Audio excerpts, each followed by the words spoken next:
Good morning student, सभी लोग का फिर से स्वागत है हमारे इस चैनल पे। तो आज फिर से सर्किट की दूसरी क्लास है। एक सर्किट की क्लास हो चुकी है और कुछ लोग की आई थी कि एक बार फिर से बताया जाए। देखिए, थोड़ा सा सर्किट कॉम्प्लिकेटेड होता है, थोड़ा समझ में नहीं आता है। सर्किट केवल आपके क्या प्रैक्टिस पे डिपेंड करता है कि आप कितने प्रैक्टिस कर रहे हैं। अगर प्रैक्टिस आप ज़्यादा से ज़्यादा करेंगे तो सर्किट आपको समझ में आएगा। पीछे की क्लास में मैंने किरचॉफ्स लॉ इस सर्किट में बताया था। इसको आपको अच्छे से समझ में आया होगा। किरचॉफ्स लॉ में किरचॉफ्स लॉ के दो नियम मैंने बताए थे। एक क्या था, केवीएल था, और एक केसीएल था। यानी कि एक किरचॉफ्स वोल्टेज लॉ था, एक किरचॉफ्स करंट लॉ था। तो ये दो नियम बताया था, दोनों आपको समझ में आया होगा। पहला नियम ये था कि किसी भी अगर जंक्शन है, अगर कोई हमारा जंक्शन है, उस बिंदु पर आने वाली सभी धाराओं का योग और यहाँ से जाने वाली सभी धाराओं का बीजगणितीय योग क्या हो जाता है, वो शून्य हो जाता है। जैसे कि मैंने फार्मूला यहाँ दिखाया है, इंग्लिश वाले भी देख सकते हैं। नोट्स मिल जाएगा, नोट्स के लिए परेशान मत रहिएगा। किरचॉफ का द्वितीय सेकंड नियम क्या है या द्वितीय नियम जिसको बोल सकते हैं, देखिए इस प्रकार का है। अगर कोई क्लोज सर्किट है, क्लोज सर्किट का मतलब मैंने बताया था कि क्लोज सर्किट वो होता है जहाँ पे क्या हो, जहाँ पे वो मतलब सभी तरफ से बंद हो। जैसे कि क्या, अगर ऐसे कोई सर्किट हम बोल दें यहाँ पे कि ऐसे कोई सर्किट हम बोल दें यहाँ पे, तो क्या होगा, ये रेजिस्टेंस R1 मान लेते हैं, रेजिस्टेंस R2, ये V1 V2। तो ये क्लोज हो गया ना, कहीं से खुला तो नहीं है। यहाँ इसका कोई भी पॉइंट खुला नहीं है ना, आपको दिख रहा होगा। तो इसी को हम क्लोज सर्किट बोलते हैं। अगर ओपन सर्किट की बात करें तो क्या हो जाएगा,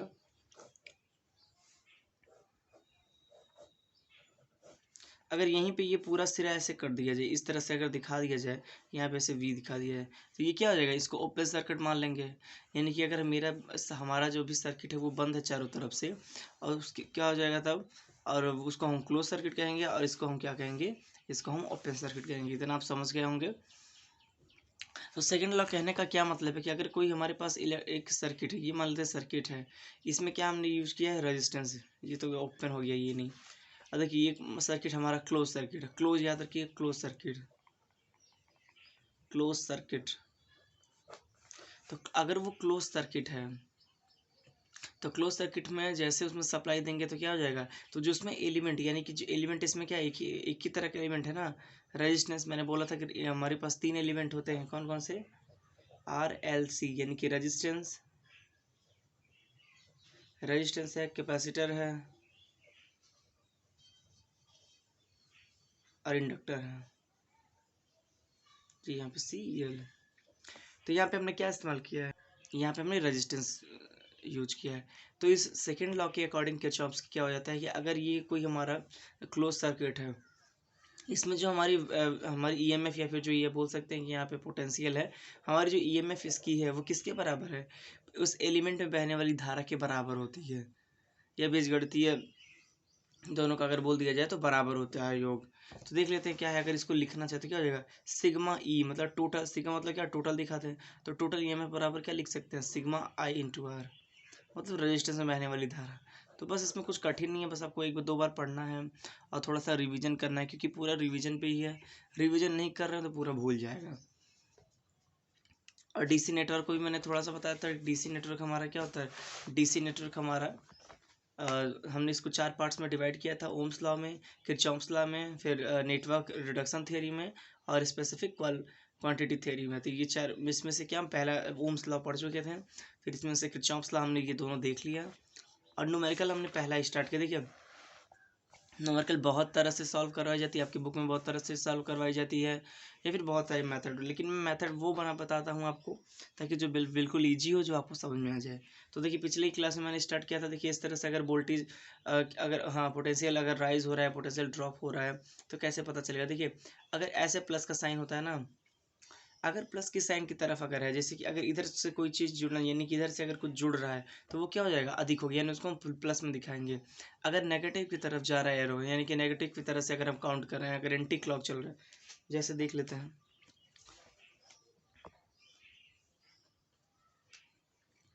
मान लीजिए कि ये हमारे पास एक रेजिस्टेंस है, एक रेजिस्टेंस यहाँ पे है, इसको हमने क्या कर दिया है, ऐसे जोड़ दिया है, और इसको अगर हम क्लॉकवाइज चला रहे हैं, तो क्लॉकवाइज चलाएंगे तो इसको क्या होगा, इधर से जाएगा ना, माइनस से प्लस की तरफ जा रहा है। अगर माइनस से ये प्लस की तरफ जाएगा तो बढ़ेगा ना, तो इसको क्या कर सकते हैं, इसको बोलते हैं राइज पोटेंशियल बोल रहे हैं। तो राइज पोटेंशियल तो यहाँ का प्लस साइन आएगा। लेकिन अगर इसको उल्टा कर दें, इस प्रकार कर दें, यहाँ पे ऐसे कर दें और इसको क्लॉकवाइज चलाएं तो क्या हो जाएगा, ये प्लस से माइनस की तरफ जा रहा है, तो यहाँ पे क्या हमारा साइन आएगा, माइनस आएगा। आगे क्वेश्चन में आपको क्लियर हो जाएगा ये क्या है। देखिए लोअर टू हाइयर पोटेंशियल मतलब क्या, लोअर से क्या करेंगे, अगर हाइयर जाएंगे, देखिए लोअर से हाइयर जा रहे हैं तो क्या हो जाएगा हमारा पोटेंशियल, क्या हम प्लस वी में दिखाएंगे, और अगर हम क्या हाइयर से लोअर जाएंगे जैसे इधर देख रहे हैं तो क्या हो जाएगा, हम माइनस में दिखाएंगे। तो ये थोड़ा सा याद रखने वाली बात है। और देखिए केवल मैंने बताया था, केवल को मेश एनालिसिस की थ्रू बताया था कि मेश मेथड से हम कैसे सॉल्व कर सकते हैं, ये कैसे कोई सर्किट हमारे पास हो जाती है। देखिए एक चीज़ होती है मेश के अंदर कोई मेश नहीं हो सकता है, ये याद रखिएगा, लेकिन लूप के अंदर बहुत सारे लूप हो सकते हैं। लूप का मतलब क्या है, ये अगर हम इस पूरे सर्किट को लूप मान लें, इस लूप के अंदर क्या है, एक लूप, दो लूप है, लेकिन अगर इसको हम मेश मान ले, इसको ABCD, अगर इसको मेश मान ले, इसके अंदर कोई मेश है नहीं है। तो यही बस समझना कि मेश और लूप मेश समझने के लिए समझ सकते हैं। अगर ऐसे कोई सर्किट दे दें, ऐसे कोई सर्किट दे तो ये क्या हो जाएगा, इसको मेश बोल सकते हैं।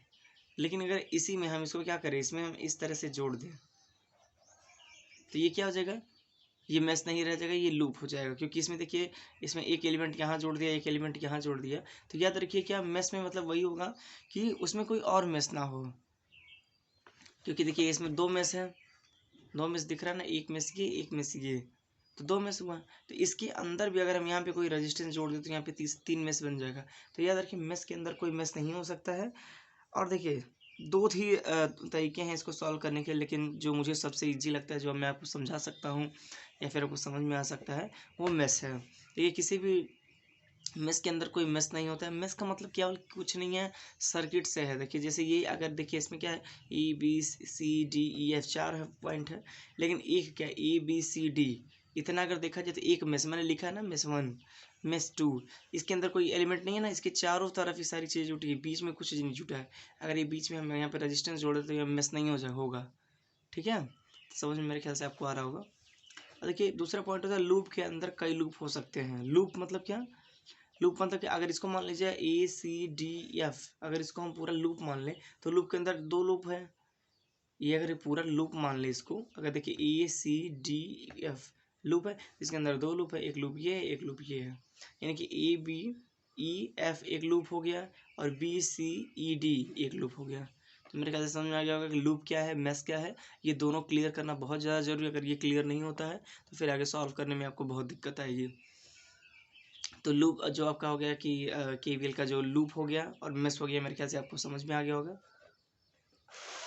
आगे देख लेते हैं। अब मेश एनालिसिस की मैंने पिछले क्लास में बताया था कि 3 टाइप के क्वेश्चन होते हैं। पहला हमारा क्वेश्चन कैसे बनता है, जिसमें क्या वोल्टेज सोर्स और रेजिस्टेंस होगा। वोल्टेज सोर्स का मतलब जिसमें केवल हम सप्लाई, जैसे यहाँ पे देख सकते हैं, यहाँ पे एक वोल्टेज सोर्स है और रेजिस्टेंस है और इसमें कुछ नहीं जुटा हुआ है। तो इसी प्रकार हम कर सकते हैं कि वोल्टेज सोर्स में हो पहले टाइप में, और उसमें रेजिस्टेंस हो सकता है। दूसरे टाइप के क्वेश्चन में क्या हो सकता है, दूसरे टाइप के क्वेश्चन में हमारे पास हो सकता है वोल्टेज सोर्स, रेजिस्टेंस और करंट सोर्स, लेकिन करंट हमारा क्या आउटर पार्ट में, मतलब बाहरी हो। देखिए यहाँ पे दूसरे टाइप में रेजिस्टेंस लगा है, वोल्टेज लगा है हमारे, लेकिन करंट क्या है आउटर पार्ट्स में लगा है ना। अब तीसरा सिंपल है कि जैसे इसमें करंट आउटर पार्ट में लगा है, अब करंट क्या है इनर पार्ट में लगा है, तो इनर पार्ट में लगा है तो यहाँ पे करंट देख रहे हैं इनर पार्ट में लगा है, तो दिख रहा होगा आपको। मैंने पिछली क्लास में इसको क्लियर कर दिया था, एक बार फिर से इसलिए मैं बता रहा हूँ ताकि आपको समझ में आ जाए। फिर एक क्वेश्चन मैंने सॉल्व करवाया था टाइप 1 का क्वेश्चन। देखिए यहाँ पे मैंने एक क्वेश्चन सॉल्व किया था, इसको अगर लूप मान लें, अगर इसको अगर यहाँ पे कोई पॉइंट रख के यहाँ पे लूप मान लीजिए इसको, तो क्या हो जाएगा, इसमें क्या है, एक इसमें 3 लूप है, 1 2 3। और अगर मैश सबको अलग अलग माने तो एक मैश, दो मैश, तीन मैश, तीन मैश है यहाँ पे। मैश के अंदर कोई और मैश क्यों नहीं है, क्योंकि इसमें कुछ दूसरा एलिमेंट जुटा ही नहीं है।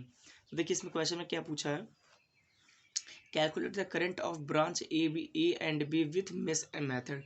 एग्जाम में मेश मेथड लिख रहा है तो ठीक है, नहीं लिख रहा है तो भी आप इसको यूज करके आप सॉल्व कर सकते हैं सर्किट को। क्योंकि देखिए आपका जो डिप्लोमा लेवल का कोर्स है या फिर आपके लेवल की जो भी एग्जाम में आती है, उसमें ऐसा नहीं आता कि वो लूप से दे मैथ से दे।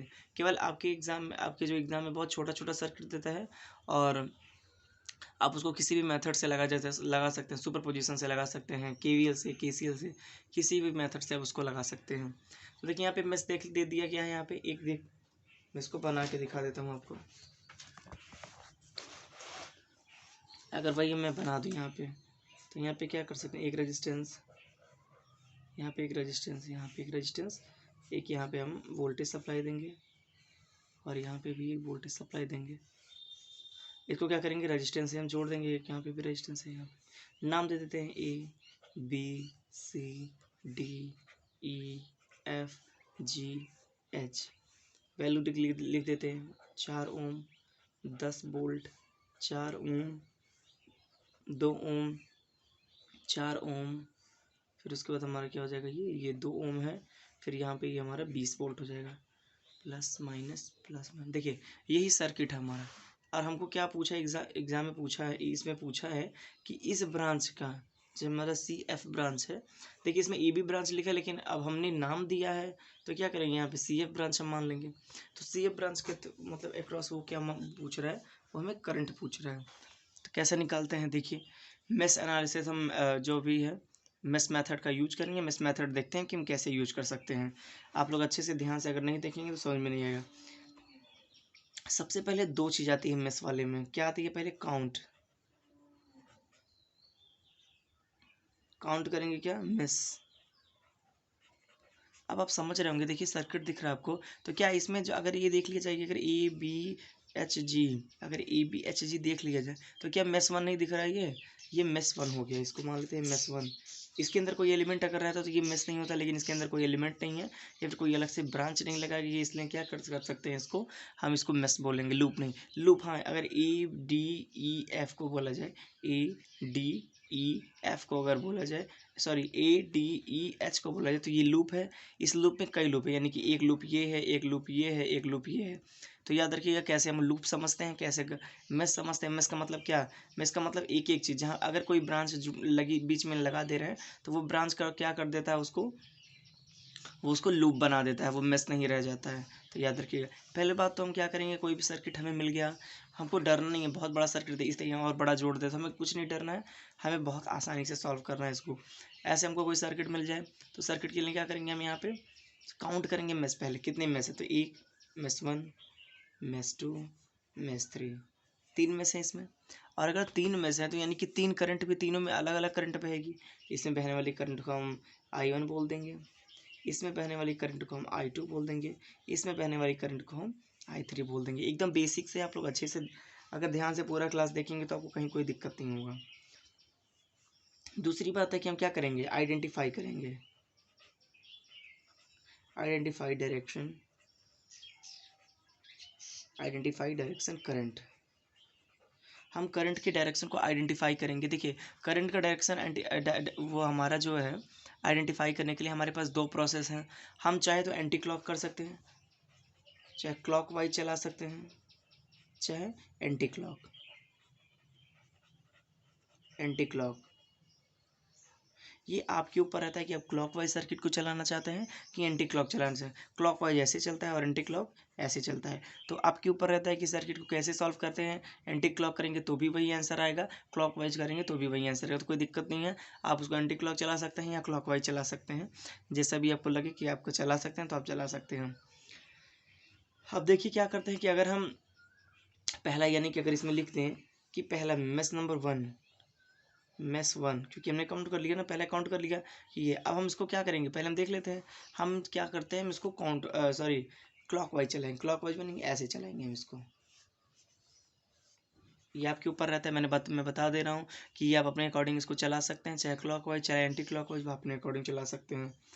अब मेश 1 में क्या करेंगे, ये पहला जो मेश है इसमें हम अप्लाई करेंगे KVL। मेश 1 में KVL अप्लाई करने पर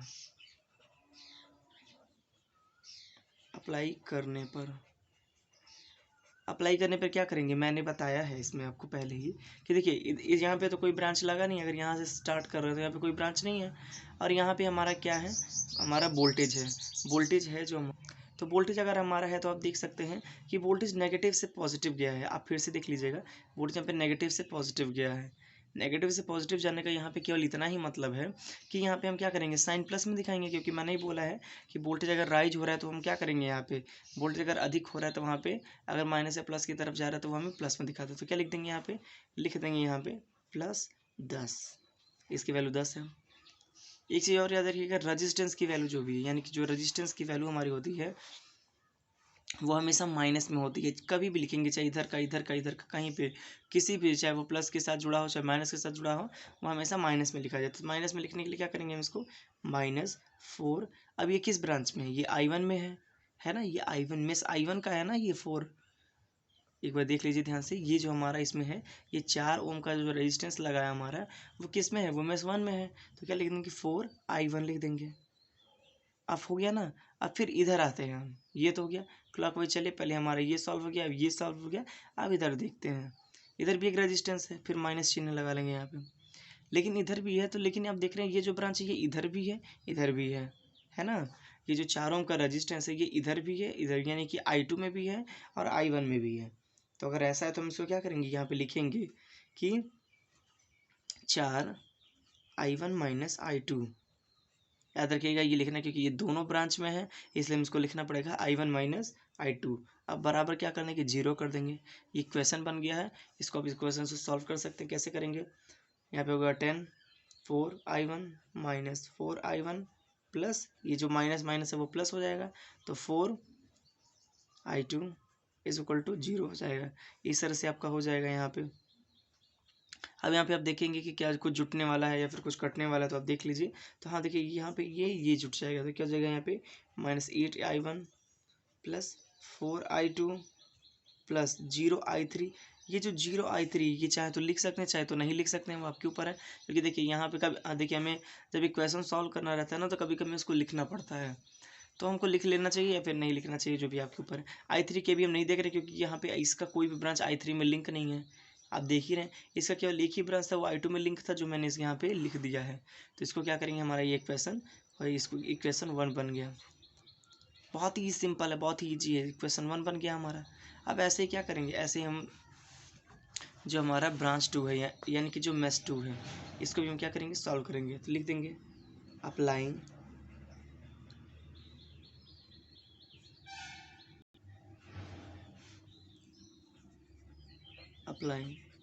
KVL इन मेश 2, अब मेश नंबर 10 सेम वैसे करेंगे, कोई दिक्कत नहीं है हमको, कुछ हमको प्रॉब्लम नहीं होगा। अब दूसरा स्टार्ट करेंगे ना, फिर नीचे कोई एलिमेंट नहीं है, तो हमारे पास क्या है, 4 ओम का रेजिस्टेंस है। तो 4 ओम का रेजिस्टेंस है। अब देखिए जब रेजिस्टेंस हो तो आप कहीं से भी स्टार्ट करते हैं, कोई दिक्कत नहीं है। मान लीजिए हम यहीं से स्टार्ट कर रहे हैं, तो यहीं से स्टार्ट करेंगे तो क्या लिख सकते हैं ना कि -2I2, क्योंकि I2 का मेश 2 का है। फिर क्या करेंगे, फिर अगर इधर आएंगे तो क्या, जो माइनस, अब ये जो हमारा I2 ये I3 में भी लिंक है और क्या है, I2 में भी लिंक है। तो क्या लिख सकते हैं यहाँ पे, 2I3 - I2 लिख सकते हैं ना। इसको आप देख सकते हैं, आराम से लिख सकते हैं। लेकिन देखिए ये क्या है, यहाँ पे एक चीज़ और ध्यान रखने की बात है। देखिए यहाँ पे 2 है ना, तो ये है पहले किस में, कौन सा सॉल्व कर रहे हैं, तो यहाँ पे पहले वो लिखेंगे जो हम सॉल्व कर रहे हैं, और बाद में वो लिखेंगे जिसमें लिंक कर रहे हैं, यानी कि I2 - I3 करेंगे। फिर क्या करेंगे हम, -4। अब ये भी हमारा क्या है, ये जो हमारा 4 ओम का रेजिस्टेंस है, ये जो हमारा 4 ओम का रेजिस्टेंस है, ये क्या है, ये इसमें भी लिंक है और इसमें भी लिंक है। तो क्या करेंगे, इसके लिए हम क्या कर देंगे, 4I2 - I1 कर देंगे, बराबर 0। सिंपल है, सॉल्व कर लेंगे अब इसको।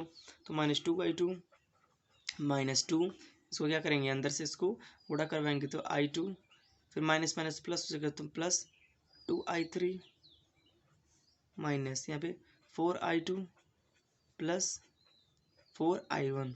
ये हमारा इक्वेशन बन गया। अब देखते हैं कि क्या कुछ जुटने या घटने वाला है। अगर कुछ कोई ऐसा हो, उतना आपको आप लोग को आ रहा होगा, आप लोग समझ रहे होंगे, तो आप लोग इसको सॉल्व कर सकते हैं। देखिए यहाँ पे क्या है, I2 का एक पैटर्न है यहाँ पे, एक यहाँ पे I2 का पैटर्न है, और एक यहाँ पे I2 का पैटर्न है। तो क्या कर सकते हैं, सबको आप जोड़ लीजिएगा, और फिर I3 और I1 है यहाँ पे। तो जिसको हम सॉल्व करते हैं तो क्या हो जाएगा, यहाँ पे हमारा बनेगा 4I1 हो जाएगा हमारा -8I1, सॉरी 8I2 - 2I3 = 0। अरे ये हमारा ये और ये तीनों जुटेगा ना, माइनस में तो तीनों जुट जाएगा, तीनों जुटेगा तो -8I2 हो जाएगा। फिर 4I1 ये जुटेगा ही नहीं, कहीं कोई है ही नहीं, देखिए कोई है ही नहीं इसके साथ जुटने वाला, तो क्या हो जाएगा, लिख देंगे हम इसको। और फिर माइनस क्या हो जाएगा, 2I3, इसके साथ भी कोई जुटने वाला नहीं है, तो लिख सकते हैं। तो याद रखिएगा, ये आप इतना बेसिक मैथ जानते हैं, इसमें बेसिक मैथ की थोड़ी ज़रूरत पड़ेगी। जैसे कि बैटरी में अगर हम सॉल्व करवा रहे हैं, फिर कैपेसिटर में कहीं समाकलन अवकलन है, तो मैं आपको अवकलन समाकलन तो नहीं बता सकता। हाँ, आपकी मैथ की क्लास चलिए उसको अच्छे से करें। अगर आप उसको अच्छे से कर रहे हैं तो बहुत आपको हेल्प मिलेगा। तो उसको क्लास को अच्छे से कीजिए। तो यहाँ पे समझ में आ गया, ये हमारा क्या बन गया, इक्वेशन 2 बन गया। अब फिर क्या करेंगे, फिर ऐसे ही तीसरे वाले में हम क्या करेंगे, अप्लाई करेंगे। अब लिख सकते हैं यहाँ पे अप्लाइंग KVL इन मेष 3। मेष 3 में हम क्या करेंगे, आप कब KVL को अप्लाई कर देंगे। अब KVL को अप्लाई करने के लिए हम क्या करेंगे, फिर वही प्रोसेस करेंगे। फिर वही प्रोसेस का मतलब क्या हो जाएगा, यहाँ पे हमारा 20 है, यहाँ पे अब देखिए यहाँ पे एक प्रोसेस आ रही है, हम क्लॉक चला रहे हैं तो यहाँ पे प्लस से माइनस आ रहा है ना। देखिए यहाँ पे प्लस से माइनस आ रहा है, हम जब क्लॉक चला रहे हैं इसको तो क्या ये प्लस से माइनस आ रहा है, तो क्या लिखेंगे, -20 लिखेंगे ना। याद रखिएगा इसको कि -20 लिखेंगे, क्योंकि ये प्लस से माइनस यानी कि पॉजिटिव से नेगेटिव की साइड में आ रहा है। तो -20, फिर यहाँ पे रेजिस्टेंस है तो क्या हो जाएगा माइनस, रेजिस्टेंस का मतलब है जहाँ पे भी रेजिस्टेंस लगा है उसको माइनस। फिर ये क्या है, ये वाला रेजिस्टेंस इसमें भी है और इसमें भी है, तो क्या लिख देंगे 2i3 - i2 लिख सकते हैं। फिर हमारे पास 4 है, यानी कि 4i3 = 0। इसको भी सॉल्व कर लेंगे, -20 - 2i3, माइनस माइनस प्लस हो जाएगा तो +2i2 - 4i3 = 0 हो जाएगा। अब देखिए हमारे पास 2i3 है और यहाँ पे 4i3 है तो घट जाएगा, तो -20 + 2i2, और ये घटेगा तो क्या हो जाएगा, देखिए घटने वाला बड़ा जो माइनस है वो बड़ा है, तो -2i3 हो जाएगा = 0। ये हमारा क्या हो जाएगा, इक्वेशन हमारा 3 बन जाएगा। अब तीनों इक्वेशन को आप संतुलित कर लीजिएगा, यह आपका काम है क्योंकि मैथमेटिक्स है। तीनों इक्वेशन को सॉल्व करेंगे तो यहाँ से आपको क्या आ जाएगा,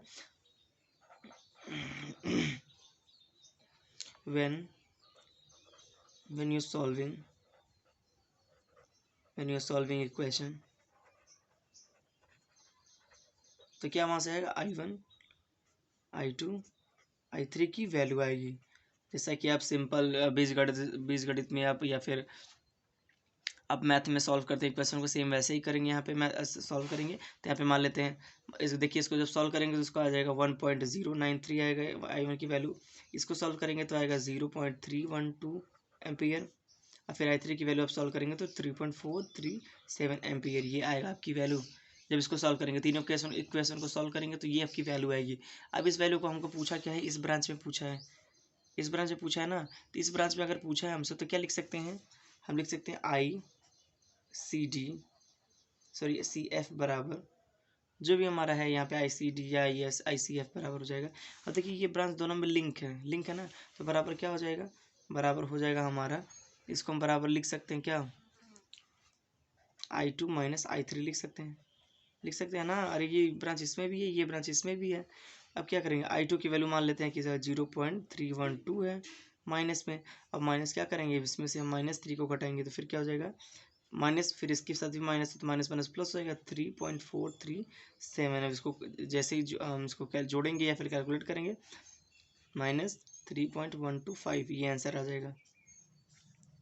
इस तरह से आपको पूरा आंसर आ जाएगा। तो याद रखिए इसी तरह आपको पूरा मेश एनालिसिस करना है।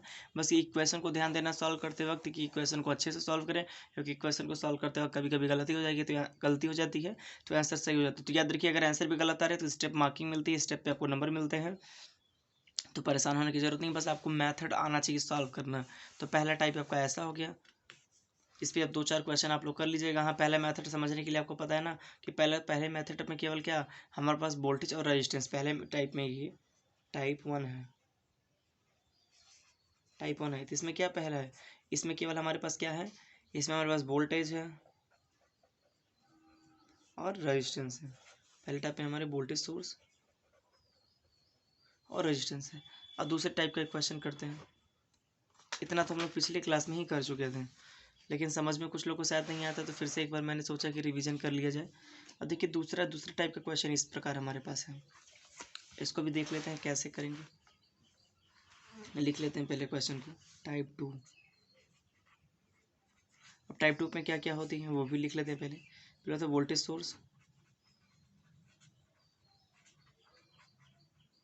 सोर्स है, रेजिस्टेंस होता है और करंट सोर्स, लेकिन आउटर पार्ट में होगा। याद रखिएगा ये कि वोल्टेज सोर्स हमारे पास ये सारी चीज़ें तो होंगी, लेकिन हमारा जो करंट सोर्स होगा वो हमारा क्या होगा, वो हमारा आउटर पार्ट में होगा। ये बहुत ज़्यादा ज़रूरी है याद रखना, या फिर आपको समझ में होना चाहिए, क्योंकि हम टाइप 2 सॉल्व करने जा रहे हैं। तो एक सर्किट बना लेते हैं, क्या हो जाएगा, इस तरह से हम एक सर्किट बना लेते हैं।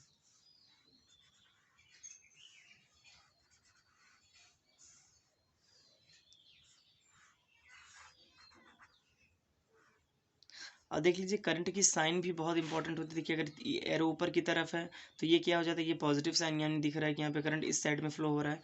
लेकिन अगर ये नीचे हो गया तो करंट इस साइड में फ्लो हो रही है। ये भी एक याद रखने वाली बहुत इंपॉर्टेंट बात हो जाती है। अब इसको वैल्यू लिख लेते हैं, यहाँ पे 10 ओम है, यहाँ पे 5 ओम है, फिर इसका भी 5 ओम है, ये 12 एम्पियर का है, फिर यहाँ पे 30 वोल्ट है, फिर यहाँ पे 10 ओम है। ये हमारा पूरा हो गया, ये पूरी सर्किट हमारी हो गई। देखिए सर्किट आपको दिख रहा होगा पूरे अच्छे से। अब देखिए इसमें भी 3 मेष बनेंगे, क्योंकि अगर हम इसको ए, इसको बी, इसको सी, D, E, F, G, H इस तरह लिख लें, डिनोट कर लें, तो क्या हो जाएगा, ये हमारी एक तरह से पूरी सर्किट बन गई। अब इसके अंदर A D E H, A D E H जो है ये लूप है, क्योंकि इसके अंदर बहुत सारे लूप है, 1 2 3 लूप है। अब मेष क्या है, इसमें ई बी जी एच एक लूप है, बी सी एफ जी एक लूप है, सी डी ई एफ एक लूप है, यानी कि 3 लूप इसमें है। 3 लूप का मतलब यहाँ पे, सॉरी 3 लूप तो इसमें है ही। अब इसमें अगर इसको अलग अलग देखा जाती है क्या, 3 में से, तो मेष 1 लिख देंगे, इसको मेष 2 लिख देंगे, इसको मेष 3 लिख देंगे। याद रखिएगा मैंने बार बार बोल रहा हूँ, इसलिए मेष के अंदर कोई और मेष नहीं हो सकती, यानी कि अगर इसके अंदर कोई एलिमेंट जोड़ दिया जाए तो वो मेष नहीं, वो लूप बन जाएगा। तो इस तरह हो गया।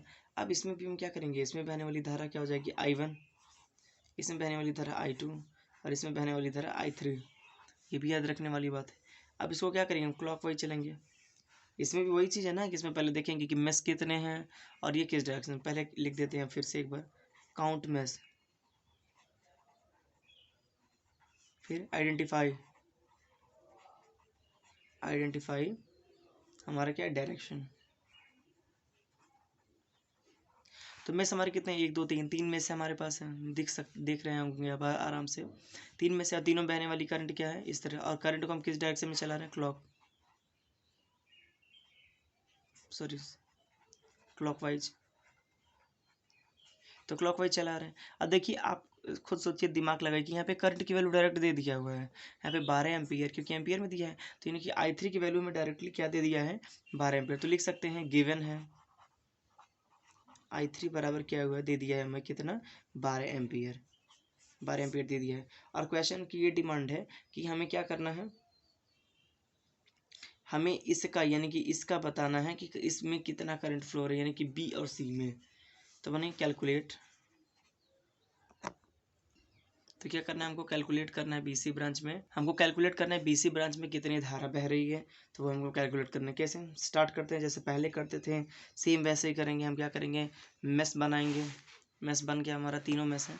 तो क्या करेंगे, अप्लाइंग, यहाँ पे लिख देंगे अप्लाइंग KVL, अप्लाइंग KVL इन मेश 1। मेश 1 में जब KVL अप्लाई करेंगे तो क्या, फिर से देख रहे हैं यहाँ पे ऐसे है, तो यहाँ पे क्या है, ये हमारा वोल्टेज है, तो क्या प्लस की तरफ जा रहे हैं, तो यहाँ पे क्या हो जाएगा, +30 हो जाएगा। अब यहाँ पे रेजिस्टेंस है तो -10 हो गया, फिर यहाँ पे रेजिस्टेंस है तो माइनस, लेकिन रेजिस्टेंस ये इसमें भी और इसमें भी, तो क्या हो जाएगा, -10 I1 - I2। इस तरह आप लिख सकते हैं, देखें दिख रहा है ना, बराबर 0। सॉल्व कर लेते हैं एक बार, तो क्या हो जाएगा, +30 - 10 माइनस यहाँ पे 10I1 हो जाएगा, माइनस माइनस प्लस 10I2 हो जाएगा, इज इक्वल टू 0। अब देखते हैं इसमें कुछ जुटने वाला है या फिर ऐसा कुछ, हाँ इसको हम घटा सकते हैं यहाँ पे। तो क्या हो जाएगा, घट जाएगा, तो यहाँ पे 20 - 10I1 प्लस 10I2 बराबर 0। ये हमारा इक्वेशन 1 बन गया, यानी कि मेष 1 का हमने सॉल्व कर लिया, तो इक्वेशन 1 बन गया। अब मेष 2 को ऐसे ही सॉल्व कर लेंगे, मेष 2 को करेंगे तो काफ़ी लिख देंगे अप्लाइंग KVL इन मेष 2। यहाँ पे मेष 1 लिख लीजिएगा, यहाँ पे मेष 2 करेंगे तो क्या हो जाएगा, यहाँ पे मेष 2 भी लिखेंगे। तो यहाँ पे भी दिख रहा है मेष में क्या, जितने भी इसमें एक केवल इसमें रेजिस्टेंस, तो रेजिस्टेंस को लिख लेंगे पहले। अगर हमारे पास ये है, क्योंकि हम सबको क्या क्लॉक वाइज चला रहे हैं, तो इसको मान लेते हैं, या इसको किसी को मान लीजिए इसी को मान लेते हैं, तो हो जाएगा 5। ये इसमें भी तो यानी क्या हो जाएगा, I2 - I3, फिर -10 क्या जाएगा, ये इसमें भी है, यानी कि I2 माइनस I1। फिर ये क्या जाएगी, किसी में नहीं अकेला है, यानी कि -5I2। हो गया ना, समझ में आ रहा होगा आपको। अब सॉल्व कर लेते हैं, क्या हो जाएगा, 5I2 minus 5I3 minus 10I2 minus 10I1। Sorry, ये प्लस हो जाएगा, यहाँ पे माइनस माइनस प्लस हो जाएगा, फिर -5I2। अब देख लेते हैं इसमें कौन सा, एक यहाँ पे 2 का टर्म है, एक यहाँ पे 2 का टर्म है, एक यहाँ पे 2 का टर्म है। तो क्या कर सकते हैं, इनको, इन तीनों को हम जोड़ सकते हैं अच्छे से।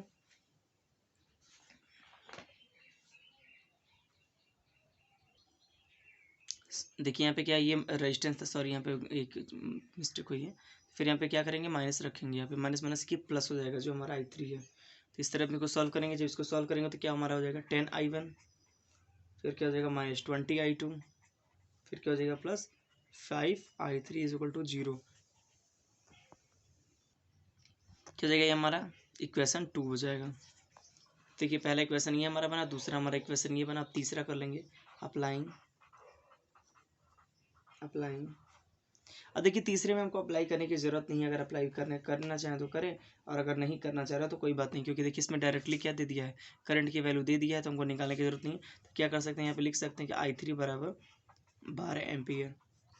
ये किसी भी, अब इन दोनों इक्वेशन को आप सॉल्व करेंगे, दोनों इक्वेशन में से किसी एक की वैल्यू आएगी जिसमें I3 की वैल्यू रख देंगे।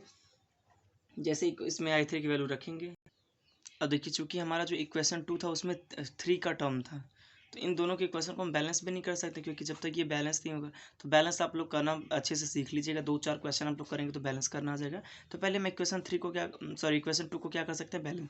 तो I3 की हम वैल्यू जो है वो हम किस में रख दें, इक्वेशन 2 में रख दें। लिखिए, पुटिंग द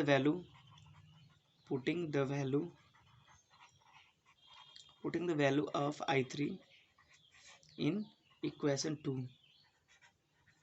तो क्या इसमें दिया हुआ है, इसमें देखिए दिया हुआ है 10I1 माइनस 20I2, फिर क्या है 5I3 इज इक्वल टू 0। तो यहाँ पे I3 की जगह पे हम वैल्यू रख देंगे, कितना है 12 एम्पियर है। तो 10I1 माइनस 20I2 प्लस 5 × 12 बराबर 0 हो जाएगा। तो इसको सॉल्व करेंगे तो क्या हो जाएगा, इसको सॉल्व करेंगे तो 10I1 माइनस 20I2, फिर ये क्या हो जाएगा +60 इज इक्वल टू 0 हो जाएगा। तो ये हमारा क्या बन जाएगा, अब देखिए ये I1 I2 के टर्म में आ गया, और यहाँ पे इक्वेशन भी हमारा क्या था, I1 I2 के टर्म था। तो आराम से आप इक्वेशन को सॉल्व कर सकते हैं। इक्वेशन को सॉल्व करेंगे तो क्या हो जाएगा,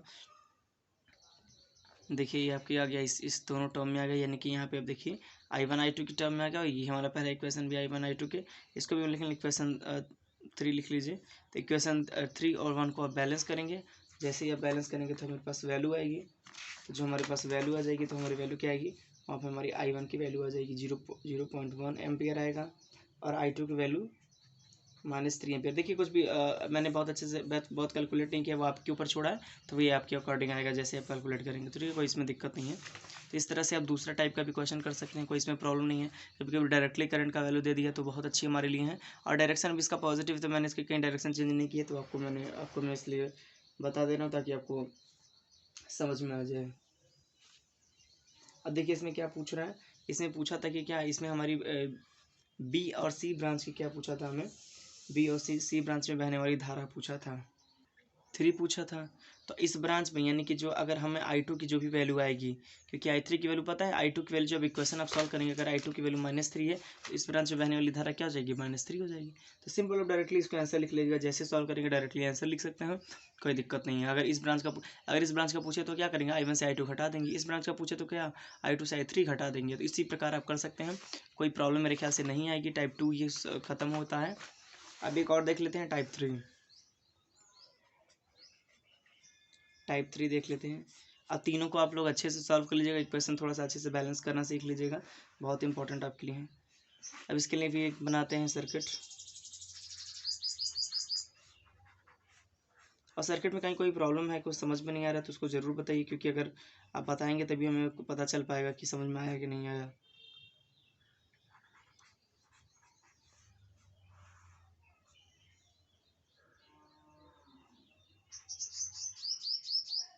सर्किट आप अपने अकॉर्डिंग रख सकते हैं, कोई प्रॉब्लम ऐसा नहीं कि जो सर्किट में ही बना रहा हूँ वही आप सॉल्व कीजिए, अपने बुक का भी आप सर्किट सॉल्व कर सकते हैं।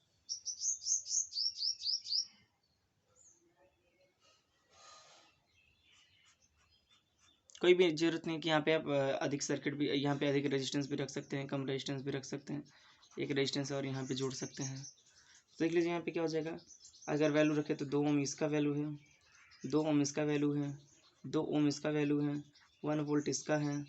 उसके बाद हमारा क्या हो जाएगा, यहाँ पे जो हमने दिया हुआ है इसका 2 वोल्ट हो जाएगा, इसका 1 ओम है, इसका भी 1 ओम है, ये 2 वोल्ट का है। और ये हमें फिर इसमें जो बीच वाला ये हमारा 5 एम्पेयर इसका दे दिया है। अब देखिए फिर इसमें भी क्या 3 मेश बन रही है, यानी कि मेश 1, मेश 2, मेश 3। इसमें बहने वाली धारा I1, इसमें बहने वाली धारा I2 और इसमें बहने वाली धारा I3 हो गया। सेम जैसे पीछे प्रोसेस कर रहे थे वैसे ही इसमें भी करना है। अब इसमें क्या किया है, इसे के अक्रॉस ये जो इसकी वैल्यू 3 ओम है, इसे के अक्रॉस हमको पूछा है, इसमें बहने वाली धारा पूछा है। तो क्या करेंगे धारा पूछने के लिए, अब देखिए क्या करते हैं, इसको क्या करते हैं, कभी कोई सुपर मेश की तरह काम करवाते हैं। सुपर मेश की तरह कैसे काम करवाते हैं, सुपर मेश की तरह जब देखिए करंट हमारा बीच में दे देते उसको हम सुपर मेश की तरह काम करवाते हैं। कैसे करवाते हैं एक बार देख लेते हैं। इसको सुपर मेश की तरह क्या करवाते हैं, काम का वर्क करवाते हैं। जब भी ये बीच में देगा तब इसको हम सुपर मेश की तरह काम करवा देंगे। क्योंकि देखिए 2 ब्रांच में, इसमें भी ये है, इसमें भी है, तो हमको क्या करना पड़ेगा, इसके लिए सुपर मेश की तरह हम इसको लिख सकते हैं। जब करंट सोर्स 2 ब्रांच में होंगे तो क्या होगा, वहाँ पे हम उसको सुपर मेश बना लेंगे। सुपर मेश बनाने के लिए क्या करेंगे, सिंपल कुछ नहीं, यहाँ पे रेजिस्टेंस है इस वाला रेजिस्टेंस को इसके साथ क्या करेंगे, मर्ज कर देंगे। यानी कि हम इसको क्या करेंगे, केवल 2 मेश बनाएंगे। अब सुपर मेश का मतलब क्या हो जाता है, जिस भी उससे लिंक रहता है उसको क्या कर देते हैं, उसको पहले वाले के साथ मर्ज कर देते हैं। अब देखिए क्या हुआ, इसको मैंने पहले वाले को इसमें क्या कर दिया है, मर्ज कर दिया है। यानी कि यहाँ पे अब हमारा कितना मेश बन गया, 2 मेश बन गया। अब इसको सॉल्व करेंगे तो क्या हो जाएगा, I2 माइनस I1 जो कि इसकी जो हमारी करंट की वैल्यू दी हुई है, I2 माइनस I1 बराबर दी हुई है, वो 5 एम्पियर दी है। देखिए क्लियर है ना, ये वाला जो है वो हमारे 2 में भी है और 1 में भी है। तो I2 माइनस I1 लिखेंगे ना, तो हमारा क्या हो जाएगा, 5 एम्पियर दिया हुआ डायरेक्टली। इस तरह भी लिख सकते हैं और चाहे तो यहाँ पे भी ये भी लिख सकते हैं, -I1 plus I2 plus 0I3 बराबर 5। पहला इक्वेशन इसको बना सकते हैं। अब देखिए 0 मैंने पहले ही बताया कि 0I3 लिख सकते हैं, केवल इक्वेशन को हम बैलेंस करने के लिए कभी कभी लिखते हैं, तो वो अपने अकॉर्डिंग रहता है कि हम लिखेंगे कि नहीं लिखेंगे। आप इसको इसी को इक्वेशन 1 मान सकते हैं या फिर इसको इक्वेशन 1 मान लीजिए, वो आप पे डिपेंड करता है कि किसको मान रहे हैं। अब देखिए सॉल्व करते हैं, सुपर मेश कैसे सॉल्व होगा, देखिए लिखते हैं सुपर मेश सॉल्विंग। फिर से वही करेंगे जो करते थे हम, केवीएल अप्लाई करेंगे इसमें। केवीएल अप्लाई कैसे करेंगे इसमें हम, अब देखिए क्या करना है, सिंपल कुछ नहीं, जैसे पहले करते थे सेम कर। देखिए मैंने वैल्यू लिख ली है इस पर, ये वाली है जो कि बीच वाली का पार्ट्स को हम क्या कर दिए, हम इसको मर्ज किए हैं, तो इस प्रकार हमारा बन गया है। कुछ अलग अलग से मैंने इसमें नहीं किया या फिर कुछ ऐसा नहीं किया कि जो आपको समझ में ना आए। ये बीच वाले को बस हटाए, क्योंकि देखिए ये वाला करंट क्या इसमें भी है, तो अगर 2 जगह करंट होगा तो हमको करंट निकालना थोड़ा सा कठिन होगा। तो इसके लिए क्या सुपर मेश की तरह काम करवाते हैं। जब सुपर मेश में इसको सॉल्व करेंगे तो क्या हो जाएगा, ये इस तरह से हो जाएगा। आप देख रहे हैं ये करंट वाली जो ब्रांच हो जाती है इसको क्या कर देते हैं, हम हटा देते हैं और इसको दूसरे वाले के साथ मर्ज कर देते हैं जहाँ पे वो करंट वाली ब्रांच लिंक होती है। तो पहला मेश ये हमारा हो गया, मेश 1 मान लेते हैं, मेश 2 है, इसमें भी क्लॉक वाइज चलाएंगे, इसमें भी क्लॉक वाइज चलेंगे। इसमें I1 इसको मान लेते हैं, इसको I2 मान लेते हैं, इसको I2 मान लेते हैं। देखिए ये रहेगा तो 3 ही ब्रांच, क्या, क्योंकि देखिए यहाँ पे 3 मेश बना था तो यहाँ पे भी 3 मेश है। तो किस सॉल्व करते हैं, पहला वाला सॉल्व, ये वाला सॉल्व करते हैं। तो लिखते हैं इक्वेशन, मेश 1 क्या हो जाएगा, यहाँ पे हो जाएगा, देखिए पहला रेजिस्टेंस है तो -1I1, फिर रेजिस्टेंस है तो -1I1, फिर यहाँ पे रेजिस्टेंस है तो क्या हो जाएगा, यहाँ पे हो जाएगा -2I2, क्योंकि ये किसका रेजिस्टेंस है, ये रेजिस्टेंस है हमारे दूसरे ब्रांच का रेजिस्टेंस है ये वाला। तो यहाँ पे 2I2 लिख देंगे यहाँ पे। फिर क्या हो जाएगा, फिर हमारे पास यहाँ 3 है, तो ये 3 वाला क्या होता है, ये तीसरे वाले में बात भी था और दूसरे वाले में, तो क्या हो जाएगा 3I2 माइनस I3 हो जाएगा यहाँ पे। समझ में आपको मेरे ख्याल से आ रहा होगा। फिर अब क्या हो जाएगा हमारे पास, और देखिए यहाँ पे क्या है हमारे पास, सॉरी गले में थोड़ा प्रॉब्लम है। तो देखिए यहाँ पे क्या हो जाएगा, यहाँ पे हमारे पास 2 वोल्ट सोर्स है, एक 2 वोल्ट का, एक 1 वोल्ट का, यानी कि इसमें एक दूसरे में क्या है 1 वोल्ट का, इसमें क्या है 2 वोल्ट का। तो क्या करेंगे, डायरेक्शन के अकॉर्डिंग रखेंगे। जो हमारा 1 वोल्ट है ये वाला क्या है, ये नेगेटिव। अगर ये करेंगे तो अगर हम क्लॉक चलाएंगे तो क्या है, नेगेटिव से आएगा। तो क्या हो जाएगा, इसको यहाँ पे लिख सकते हैं -1 + 2 = 0 लिख देंगे यहाँ पे इस तरह से। अब क्या करेंगे, इस इक्वेशन को अच्छे से सॉल्व कर लेंगे। क्या हो जाएगा, -1i1 -1i2 sorry 1i1 -2i2 फिर -3i2 फिर +3i3 माइनस, ये माइनस प्लस कटेगा तो क्या 1 आ जाएगा यहाँ पे = 0 हो जाएगा। अब देखिए यहाँ पे i3 एक जगह है, यहाँ पे i2 दो जगह है हमारे पास, और i1 ये जुड़ जाएगा तो क्या हो जाएगा -2i1। ये भी जुड़ जाएगा तो क्या हो जाएगा -5i2 हो जाएगा। फिर ये जगह +3i3 फिर ये 1 है +1 = 0 हो जाएगा। आप देख सकते हैं इस प्रकार हम कर सकते हैं। तो ये हमारा क्या बन जाएगी, हमारा इक्वेशन 2 बन जाएगा, क्योंकि देखिए इक्वेशन 1 यहाँ बन चुका है, तो ये इक्वेशन 2 हमारा बन गया है यहाँ पे। इक्वेशन 2 बनाने के बाद फिर करेंगे क्या, अगला वाला फिर सॉल्व कर लेंगे। यानी क्या, देखिए आप अपने अकॉर्डिंग रखिए, यहाँ पे इस अकॉर्डिंग -2 रख सकते हैं और इस अकॉर्डिंग -3 रख सकते हैं। तो लिख लीजिए यहाँ पे -3 रख, हम मान रहे हैं कि 3 में हम कर रहे हैं। ये तीसरे में करेंगे हम, तीसरा मैं एमएस मान रहा हूँ। तो फिर अप्लाई करेंगे केवल इसमें। तो क्या हो जाएगा, जैसे ही अप्लाई इसमें करेंगे, तीसरा वाला आप देख रहे होंगे। तो तीसरे वाले में क्या है हमारे पास, देखिए तीसरे वाले में क्या है, एक रेजिस्टेंस है, एक वोल्ट का हमारे पास क्या है, 1 वोल्ट का हमारे पास इसमें सोर्स है, और एक हमारे पास 2 वोल्ट का भी यहाँ पे सोर्स है हमारे पास। तो दिख रहा होगा आपको अच्छे से। फिर यहाँ पे हमारे पास क्या है, एक लिंक है जो हमारे पास, ये क्या दूसरे से भी लिंक है और तीसरे से भी लिंक है। तो क्या होगा, फिर से इसको सॉल्व कर लेते हैं हम। देखिए यहाँ पे सॉल्व कर सकते हैं हम यहाँ पे। तो कैसे करेंगे, यहाँ पे 2 ओम का हमारा है, देख लीजिए यहाँ पे 2 ओम का है ना हमारे पास, दिख रहा होगा। अब 1 ओम की बैटरी तो 1 वोल्ट की बैटरी, तो 1 वोल्ट का कोई मतलब नहीं है। तो हम क्या करेंगे, इसको रेजिस्टेंस से ले लेंगे। तो रेजिस्टेंस से क्या होगा, -2i3 फिर क्या हो जाएगा -1i3 1i3 क्या है, ये वाला रेजिस्टेंस हमारा -1i3 हो गया। अब फिर ये हमारा वोल्ट है तो क्या हो जाएगा, देखिए ये माइनस से क्या प्लस में जा रहा है, प्लस में जा रहा है तो यहाँ पे क्या हो जाएगा +2। फिर क्या हो जाएगा, हमारे पास एक रेजिस्टेंस यहाँ पे भी है, तो -3i3 -i2 = 0 हो जाएगा। तो सॉल्व कर लेते हैं, -2i3 -1i3 फिर प्लस हमारे पास क्या हो जाएगा, ये 2 है माइनस, इसको ब्रैकेट को तोड़ेंगे तो क्या हो जाएगा 3i3 माइनस माइनस प्लस हो गया +3i2 = 0। अब क्या करेंगे, यहाँ पे देखिए यहाँ पे 3 का एक टर्म है, 3 का एक टर्म है, 3 का एक टर्म है। तो क्या करेंगे इसको हम यहाँ पे देखिए 0i1 भी लिख सकते हैं, क्योंकि अगर हमें बैलेंस करना है तो क्या कर सकते हैं हम 0i1 भी कर सकते हैं, प्लस यहाँ पे क्या कर सकते हैं 3i2 आएगा, 3i2 आएगा ना, क्योंकि हमारे पास क्या है यहाँ पे एक ही i2 है, तो ये कहीं जुट ही नहीं रहा, तो 3i2 हो जाएगा ये। फिर -6i3 हो जाएगा। 6i3 कैसे हो जाएगा, अब देख रहे हैं i3 यहाँ पे i3 का एक पार्ट है, i3 का एक पार्ट है, i3 का यहाँ पे एक पार्ट है, तो आपको दिख रहा होगा क्लियरली। तीनों माइनस में तो जुट जाएगा, फिर हमारा क्या हो जाएगा -6i3 = क्या हो जाएगा यहाँ पे। अब ये जो दो वाले को तो हम क्या उस तरफ लेंगे तो -2 हो जाएगा ना, तो हमारा इक्वेशन 3 बन जाएगा। अब क्या है, वो आपका काम है कि ये तीनों इक्वेशन में से क्या करना है, i1 i2 और i3 की वैल्यू निकालना है। यानी कि i1 i2 i3 की वैल्यू आप लोग निकाल लीजिएगा, क्योंकि आप इक्वेशन सॉल्व कर लेते होंगे, इतना तो आपको पता ही है। इसको आप लोग अच्छे से सॉल्व कर लीजिएगा। वैल्यू कुछ भी आ सकता है, यहाँ पे मान लेते हैं कि 2 आ गया, 3 आ गया, 4 आ गया, तो वैल्यू कुछ भी आ सकता है। जैसे आप सॉल्व करेंगे उस हिसाब से वैल्यू आ जाएगी।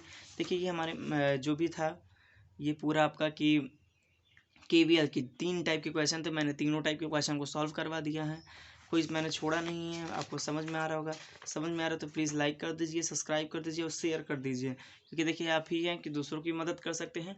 और जब देखिए लाइक होता है और लोग देखते हैं तो थोड़ा हमें मोटिवेशन मिलता है, और हम फिर और थोड़ी सी मेहनत करने में सक्षम हो पाते हैं।